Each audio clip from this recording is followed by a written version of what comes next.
Episode 89, Transgenders. Good evening, I'm Tomas Guevara, and this is the channel Rewriting Reality.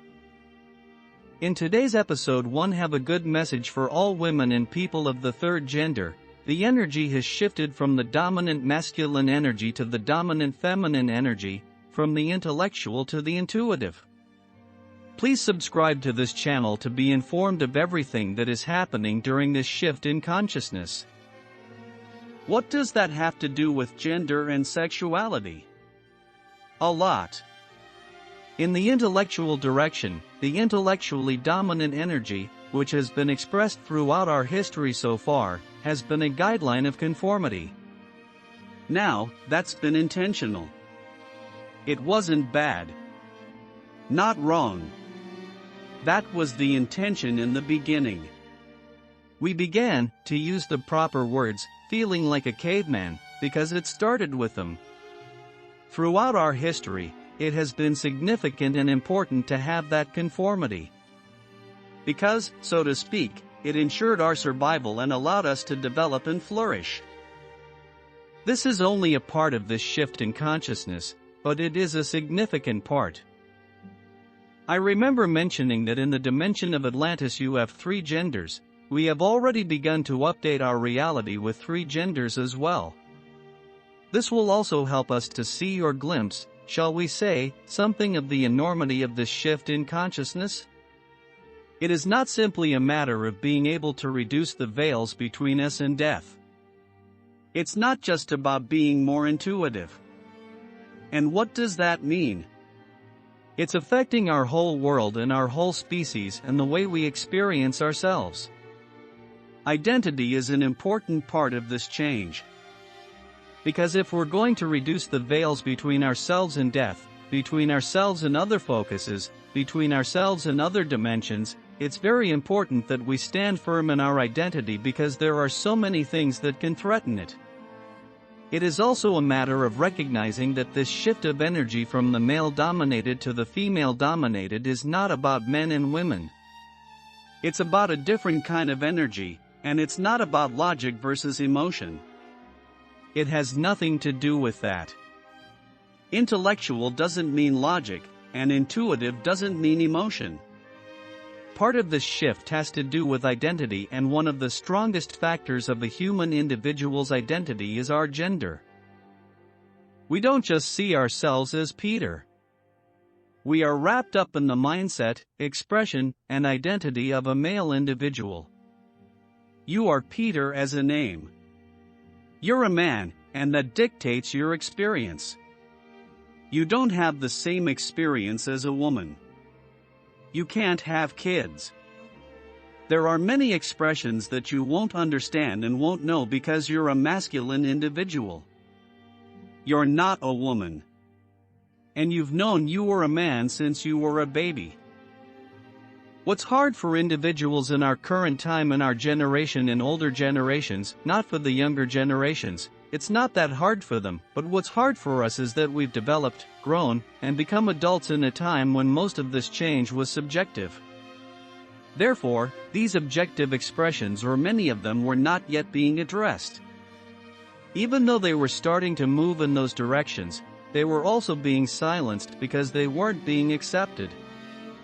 They are still not being fully accepted, but the number of people who are moving in different directions is growing tremendously, and therefore it is not an option to keep everything quiet. But it's hard for a lot of people to transition, so to speak, to some of these changes that are happening in relation to sexuality and gender, because we don't understand it. Because what we understand is our experience. In my first book I explained orientation, but this is different. In addition, many people don't enjoy sexual activity and think something is wrong with them. The reason they don't enjoy it is likely, not all of them, but many, that they would have felt more comfortable and expressed themselves more naturally than many of the younger individuals do now. But that wasn't an option. So, what happened instead was the development of a lot of issues that some individuals, actually, a lot of them, because they're of our generation, at this time, choose not to even address. They generate the idea and perception of what's the point. At this point, they don't care anymore. We don't just have two genders in our current reality. We have three. One of them is not actually male or female. It's something else. And it doesn't fall into the role of man and woman. The male and female are very clearly defined in relation to reproduction. These individuals are not moving in that direction. Reproduction does not take into account their identity. And according to development, not everyone clearly knows that they can't necessarily fall into the category of male or female until they're a little older. Which means that some of them may be aware of that around the age of 12 and until they move into their teens. Some of them may not recognize it until they're fully in their teens, and they may not express anything about it because they're afraid, because there are still many people in our world who are confused and opposed. There are many people who perceive this situation in a very similar way to yours, which is tremendously devalued, and it is devaluating because it is uninformed.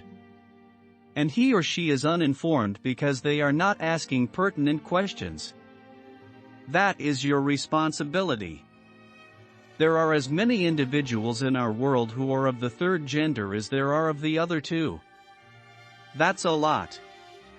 We've been aware of that, even when we watch our TV series. So, what I would say is that if everyone were allowed to express themselves freely, this situation of being introduced to that third gender would probably affect every family. That's how prevalent it is. It doesn't affect all families because it's still in its infancy to be able to express itself. But I would also say that moving in the direction of physically altering their physical bodies is not extreme, and it is something that is not inappropriate. As I said, this is not a situation where individuals simply move in the direction of becoming what we identify as transgender. Transgender people, generally speaking, although it's not a rule, but generally these are people who know at a very young age that the physical body they inhabit doesn't match their identity. Usually, people who are young or even younger, like in elementary school. They are already expressing themselves in capacities that are different from their physical gender. What we're talking about is not whether it's black or white. Because those individuals are still moving in the direction of the two major genders. There are more people who fall into this category than fall into the actual transgender category. This is a new category, to which they have given themselves a name as non-binary. Binary is computer terminology, but that terminology is actually quite accurate because it refers to zeros and ones. It only refers to two numbers, zeros and ones. So, what they're expressing is pretty accurate. They are not binary. They don't fit into one thing or the other. They are not a zero. They are not one. He's not a man. She's not a woman. They do not incorporate a clear identity of either of them. They lean in the direction of both. They recognize that they have qualities of both, but they also don't want to be seen as one or the other. So, when you're moving in the direction of augmenting your bodies, what you're doing is you're moving in the direction of generating an androgynous appearance, because that's more accurate to your identity. They are not trying to become a male or female individual. They're not trying to alter their bodies completely. They are moving in a direction of altering their bodies in obvious ways, in ways that seem very obvious in appearance to become more androgynous. So, individuals who are born male can incorporate hormones to alter that, and therefore what they will change is the shape of their body. They're not trying to incorporate breasts, but they do want to change the shape of their body so that it doesn't look so obviously masculine, and they'll also want to alter hair production in places other than the head. So, on legs, on arms, on chest, on the back.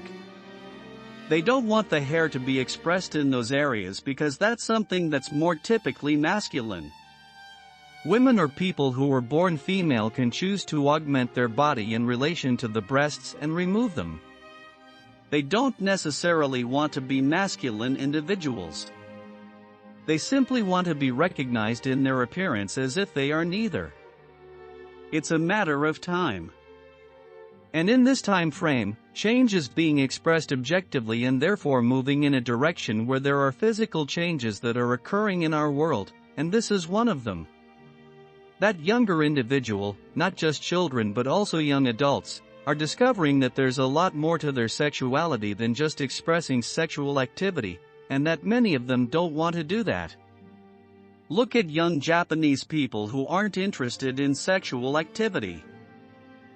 There are a significant number of young adults today who, by choice, express themselves in the direction of remaining virgins. Not because they can't fit in. Not because they are not attracted to another person, but because they simply choose not to express themselves in relation to sexual activity. Why? They just don't want to. They're not entirely sure how that fits with their identity, and until they're not, they just don't want to participate in it. And many of them don't. What I would say to all of you is that our world is changing, and this is one of the changes. And it's not what you think. And in that, what I would tell you is that when you have these feelings about what other people are doing in relation to the augmentation of their bodies, and when you have these feelings about this that seem ridiculous and you don't understand what they're doing, stop for a moment and remember when you were young. You just didn't have the freedom that these individuals have now. But that's all part of the change, moving in the direction of greater freedom. We want more freedom in relation to what we do, our choices, and life. They want more freedom in relation to their choices and in their lives, and that's what we're all doing in relation to change. We're all giving ourselves more freedom. And in this, then I would say to you that perhaps we could even be expressing just the opposite and rejoicing for these individuals that they are allowed to express more of their freedom, which you yourselves would have welcomed if it had been a choice. What I would tell you is that it's very, very understandable what you've been feeling and thinking about in these situations. And in that, you can now move in the direction of empathizing with these people and recognizing that they're not moving in extremes. It's not an extreme for them. They don't necessarily want to be the opposite sex. They don't want to be of either sex. And what's the first thing you do when you meet someone? You get involved in their appearance. The first thing you engage and express when you meet someone is their looks. And in that, these people don't want to look like a man or a woman. They don't want to be categorized as a boy or a girl or a man or a woman. What's quite ironic about this is the fact that for a century we've been fighting for the female voice, women's rights, women's voice, women's empowerment. I've touched on this topic before, but I haven't really fully addressed it, but there's a lot to be said about that particular topic. But in that, it's kind of ironic that, as human beings over the last century, we've been moved so strongly in the direction of women's voices and women's rights, and we've turned the world upside down in relation to that direction and that struggle, just to get to the point where we don't have women's voices or men's voices, but simply to be people. We must understand that the point in sexual interaction is something that is naturally expressed, not simply for procreation but for fun. But not everyone thinks it's funny. And that's something that's quite disconcerting to a lot of people, because a lot of people perceive sexual activity as something fun and can't imagine that someone doesn't think it's fun. But there are actually a lot of people who don't. So, in all of this, what I would say to you is that this is a tremendous issue. It's an excellent topic, and it's a somewhat complex topic in the sense that it's about taking the time to ask a lot of questions, which isn't as simple as you think. And in this, I would say it's a matter of importance. It's a very important issue because this is now, and this is the future. And moving in opposition to it is simply going to generate pain for us, not for them. because ultimately, they are the wave of the future.